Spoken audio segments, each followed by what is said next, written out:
What I wanted to do this morning was to talk more actually about the profile of the Ojai Valley and the environment in which Help of Ojai serves, rather than talk as much about Help of Ojai. I'll talk about Help at the end, but what I found is when I've done this presentation, I did it at the other Rotary Club, and I've done it with a couple of other groups. Sure, everybody's interested in Help of Ojai, but they're really interested in the information about the Ojai Valley. So I want to focus on that because I think that's information that all of us need to know about.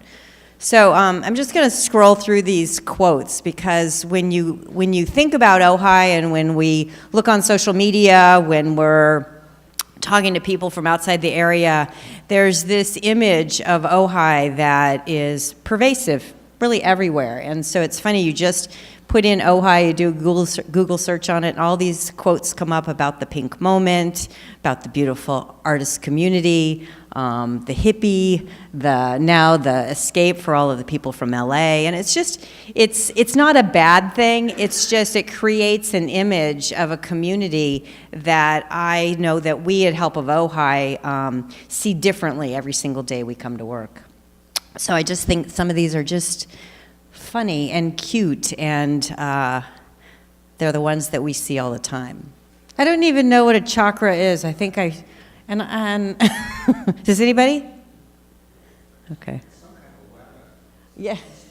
Oh, okay, there you go. Okay, so now let's talk about the other Ojai. So Help of Ojai, as you heard this morning, our mission is to serve the most vulnerable residents of the Ojai Valley. And we focus specifically on seniors and families with school-aged children first. And the mission, and a lot of people don't, I don't know why this is, new news for some folks, but we're actually a basic needs organization. I think for a long time people thought of us as a senior activities organization, but we are a basic needs organization, which means that we try to meet the unmet basic needs of the residents of the valley. Basic needs are food, appropriate shelter, and then access to health care. So we have a large population that we serve, and that's what I want to go over this morning. And it's funny that I kind of happened on a lot of these statistics through the process of writing grants, because one of the main ways that Help of Ojai receives funds is through private foundation grants. And in that process, you have to convince these private foundation groups that you have a true and compelling need in the community that you're serving. And often people will, after you go through this grant process, they'll call you up or they'll actually make a site visit. And they'll say, the Ojai Valley, do you really have needs in the Ojai Valley? And so I had to dig and get more information so that it wasn't just anecdotal, it was actually real statistics. So I work very closely with the County of Ventura, and they have whole departments that churn out statistics and numbers about the county. And the one good thing about working specifically with them is that we can do the statistics by census tract. So a lot of times when we read statistics in the Ojai Valley News or on the Ojai City website, those are Ojai City specific. When you do it by census tract, we can take the entire Ojai Valley, which is who Help of Ojai serves, and we can actually compile the statistics based on census tract so we can see a true picture of what our community looks like. That's fine. Great. So in going through this process, I compile these statistics every year because this is the only way that I actually have been able to convince private foundations that there's a real need in the Ojai Valley for basic needs funding. So I'm just going to go through these, and I'd love to have any conversation along the way. We'll also do some question and answer at the end. But it's interesting to just look at each one of these statistics and really what do they represent as we look at the community in which we live. So the total population of the Ojai Valley is just under 30,000. 46% are 60 years or older. 19% are 65 years or older. 15% are 17 years or younger. I just find those statistics pretty shocking. I mean, we see that, we talk about it, but that shows you, and this trend is increasing in terms of the age. The average age in the Ojai Valley is 47.1 years, but the actual per capita percentage of seniors is growing while the youth are shrinking. So 15% of all individuals live below the federal poverty level compared to 11% in Ventura County. This is trending up, so that number is actually increasing. Federal poverty level is an annual income of between $0 and $19,600 a year. 71% live below the 200% of the federal poverty level.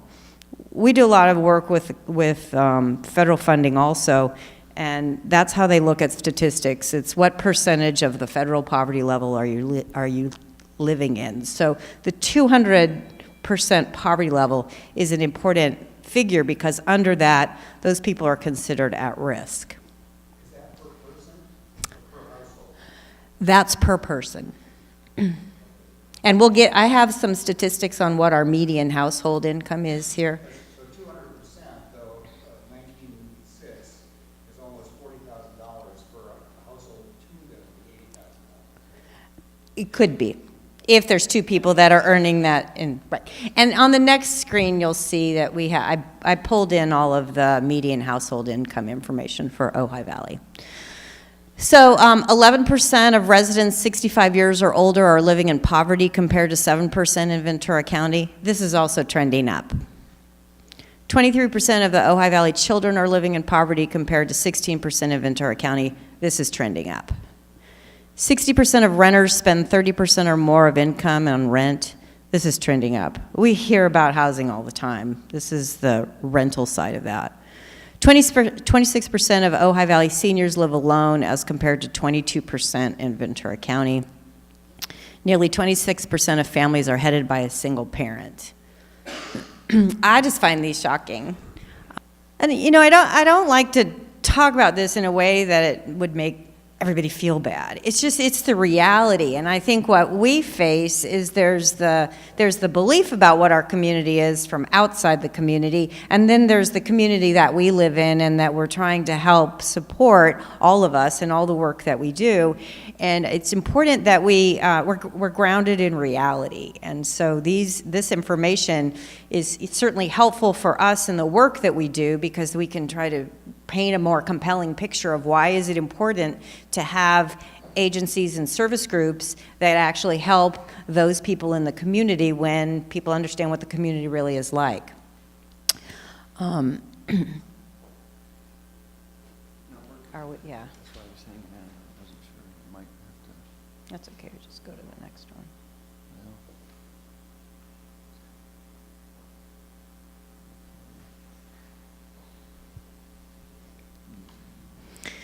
So the other thing that I've noticed when I put in trending up, as I said, these are new statistics. I got these from the county actually last week when I was preparing for this. And so the trending up is just different statistics between just last year and this year. So these are ones that, it's not trending up over 10 years, it's trending up year to year. So the other thing that was interesting most recently, and I don't know if you saw this article in the OVN, it was I think it was 2 weeks ago, where it said the demographics, and I'll leave this up here if anybody wants to read it. What was also interesting there is it's similar information, but they were talking more kind of globally about things like the tourism industry and how that's impacting. And so there's the information is out there, and I think the more that we talk about it as a community, the more helpful it is for how we work within the community.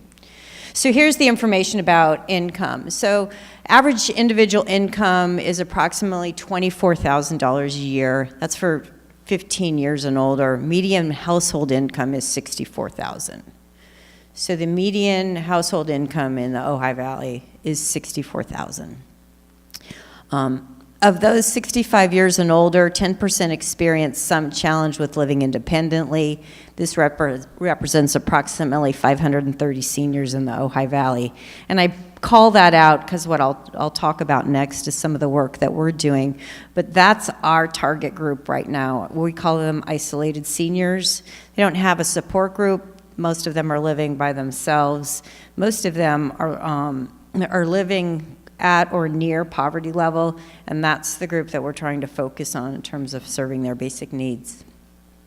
Finally, and I thought this was a really interesting figure too, and Jim, this is a bit of a nod to your medical presentation you were going to do this morning. So the ER admit rate for alcohol and drug abuse is 20% higher than county average. For alcohol, it's 48 per 10,000 admits, and 113% higher for drug abuse admits at 51 per 10,000. That's in the Ojai Valley.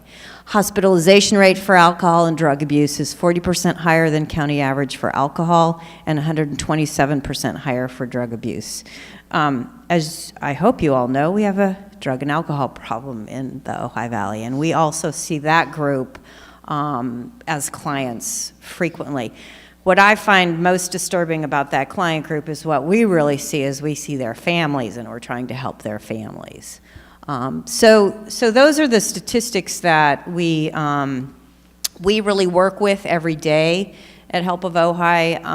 I work with some really fabulous staff, and we focus, as I said, on seniors, isolated seniors.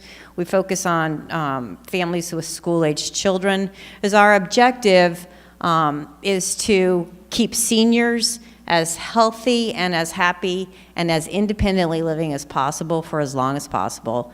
And for families with school-aged children, we try to keep them in their homes and students able to be in school and learning for what it needs to be to bring them out of the school system, and hopefully if they're in a cycle of poverty, to break that cycle of poverty by having them go to college, by having them get gainful employment.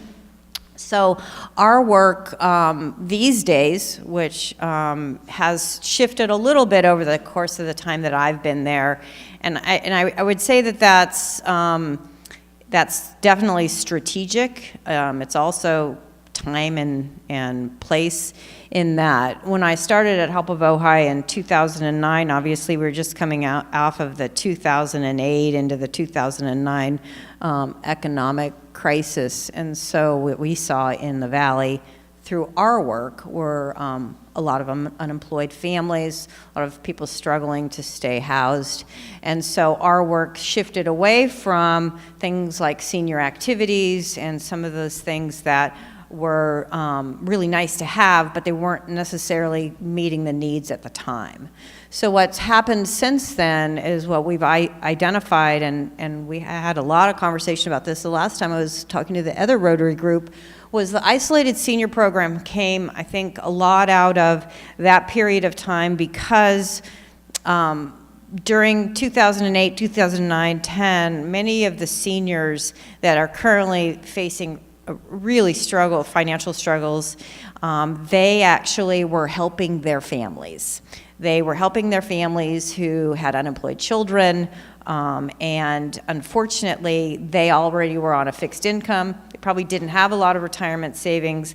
They let a lot of that retirement savings go towards their families. In turn, really, the brutal reality is, in turn, those families weren't able to or didn't choose to help their senior parents now, and so they are finding that they are living in poverty and they're isolated and they don't have a support system. We're seeing this group grow every year. So 2 years ago, we actually developed a new program called the Isolated Senior Program, where we identify around the Valley through some of our other programs, or sometimes people just call us on the phone, say, hey, I'm really worried about my neighbor. I haven't seen him or her, or I have seen him or her and they don't look very good. So we have a list of clients who we work with, and we identify different volunteers who will partner with that particular senior. They'll check on them. They'll make visits to about twice a month. They'll call them once a week to make sure they're okay, take them to the doctors if they need to, take them grocery shopping. It's almost a neighborhood watch for seniors that we've developed, and it's growing because people have heard about it, and so we're now working with more and more seniors. The other program that we are trying to grow, and Rotary clubs have actually been very supportive of this program with us, is the student mental health program. And this is a program that's on campus. Each one of the school campuses within the Ojai Valley has a mental health intern that works and sees any kid that needs mental health services for free on campus for as long as they need to. That's 100% funded by Help of Ojai. And we do that because we want to help kids get into school, get through school successfully, and then go on to college so that they can be really productive members of their community or our community if they choose to move back here. The other thing we're doing now is we're in the attempt to make sure that seniors stay as healthy for as long as possible. We are increasing our senior activity program. As you guys all know, Tucker Adams, Phil's wife. Not only was she a longtime board member, but she's the head of our senior yoga program, which is a fabulous program, and it's one of our best for helping seniors stay healthy and active. And then finally, specifically to address some of the issues that I was just talking about in terms of statistics, we focus on eviction prevention for families and seniors. The good news is we've seen fewer families needing eviction prevention funding than we had over the course of the last few years. But the alarming issue now is we're seeing more and more seniors facing eviction. Because as we all hear about the housing issue, the way that manifests itself with seniors is you may have a senior who's lived in the same house here in the valley for 20 or 25 years. Person that owned the house maybe passes on. Their children inherit the house. Their children want to sell the house because it is such high value. So that then displaces a senior because that person can no longer go out and find an affordable housing unit. So what we've been working on, which is sad to say, but it's probably the most sustainable method to do it, is we've been working on moving a lot of seniors out of the Ojai Valley. We find that we can locate affordable housing for them in Ventura, Oxnard, Camarillo, even Santa Paula and Simi Valley. So a lot of our efforts as a senior becomes getting to the point where they're becoming homeless is we're working with our resources in other parts of the county to try to find housing for them so that they can get to a place where they can afford their rent and not become homeless. One of the quotes that I always, we find, and it's not the only time we've heard it. I'd say within the last 2 years, we've heard this from 3 different, and it's always women. Women say, I would rather live in my car. There's a woman that's 70 years old, for example. I would rather live in my car than move out of the Ojai Valley for actual appropriate housing. That's alarming for us, and it's not sustainable. So one of the things we do with people like that is we actually have to convince them that that isn't a sustainable model, and as much as they love Ojai, it's probably better for them to live in a housing, appropriate housing model in Oxnard or Ventura. So those are the kinds of things that we've been working on. I'd love to entertain any questions. It's just people are so generous and so helpful in this valley in terms of Help of Ojai. So one, I want to thank you for always supporting us and even having me come and talk. But I also want to make sure that we really realize what we're living in. The beautiful place that we live in with all the wonderful gifts that it has also has an area of need that I think it's really helpful for us to talk about and know about. So thanks. What questions do you have?